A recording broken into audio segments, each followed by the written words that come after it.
Bien, nous allons continuer sur cet exercice qui demande de démontrer que l'équation horaire d'un mouvement rectiligne uniforme est x égale à vt plus x0. Maintenant, avant de la démontrer, on doit se renseigner d'abord sur les paramètres qui sont dans l'expression. Le premier paramètre ici, x ici, c'est la distance finale, v ici, c'est la vitesse, c'est une vitesse qui est constante, parce que le mouvement est rectiligne uniforme, c'est-à-dire la vitesse qui sera empruntée au début jusqu'à la fin, c'est ça. Et ici, ça c'est le temps, et ici c'est la distance initiale. Donc le temps là, c'est ce qui fait que cette équation est appelée une équation horaire.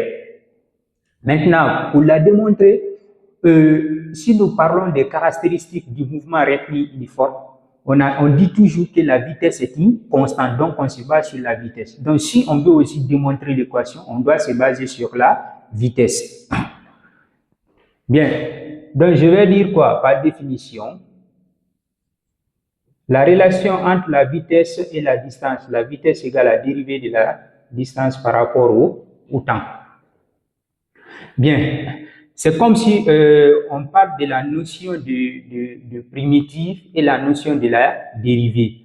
Donc ici, pour avoir la vitesse, il faut qu'on dérive la distance. Mais si on a la distance, on veut avoir la vitesse, il faut qu'on revient derrière. Donc nous allons parler de la notion de primitive. Maintenant, dans la vie courante, si je parle de la notion de primitive et la notion de dérivée, c'est comme si je prends un enfant et sa maman.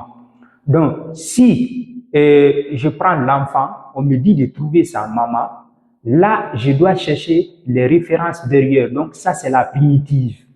Donc, par rapport à l'enfant, par rapport à la maman, c'est la primitive. Maintenant, si je prends l'enfant et la maman, pour trouver maintenant la dérivée, c'est l'enfant qui provient de lui. Donc, l'enfant est la dérivée. Maintenant, la maman est la primitive. Donc, c'est parce que elle a été mise au monde en première position. Donc, ça, c'est juste une explication qui est un peu liée à la vie courante. Maintenant, pour cela, nous allons lancer nos idées ici et puis continuer. Puisqu'on a besoin de la distance x, donc nous allons appliquer la règle de 3 membre à membre. On aura dérivé de x égale à v d de t. Donc, puisque j'ai besoin de la distance, je vais intégrer membre à membre. Intégrale d de x égale à intégrale v d de t. Mais ici, on a une intégrale indéfinie parce qu'il n'y a pas de borne. Donc, si une intégrale est indéfinie, lorsqu'on trouve sa primitive, on doit ajouter la constante d'intégration. Donc ici, les deux là se mangent. Bon, si on veut ici, il y a 1 ici, mais on peut dire x à la puissance 0 puis appliquer la formule. Mais pour ne pas trop tarder, nous allons dire x égale, ici, v est différent de t. Donc v est une constante, ça sort. On aura, ça va rester 1, mais 1 là, je peux dire c'est t à la puissance 0 de t. Maintenant, or, on a dit quoi? Que intégrale x à la puissance n de x égale à 1 sur n plus 1, x à la puissance n plus 1 plus la constante d'intégration. Donc, nous allons appliquer la même formule. Regardez, l'expression qui est là, elle est identique à ça. Donc, j'applique juste la formule. On aura x égale à v, maintenant crochet, 1 sur 0 plus 1. Après, on a t à la puissance 0 plus 1. Je vais écrire ça très bien. Là, ça marche, plus la constante d'intégration c. Donc, x égale à quoi? Ça sera vt plus c. Maintenant, pour connaître c, c c'est la distance initiale. Et pour avoir la distance initiale, il faudrait qu'on considère que le temps égale à 0.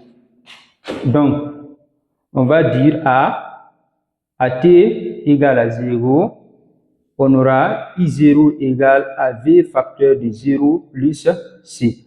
Donc, bref, x0 égale à c. Donc, d'où notre équation horaire, d'où x égale à vt plus x0. Ça, c'est l'équation horaire d'un mouvement rectiligne uniforme.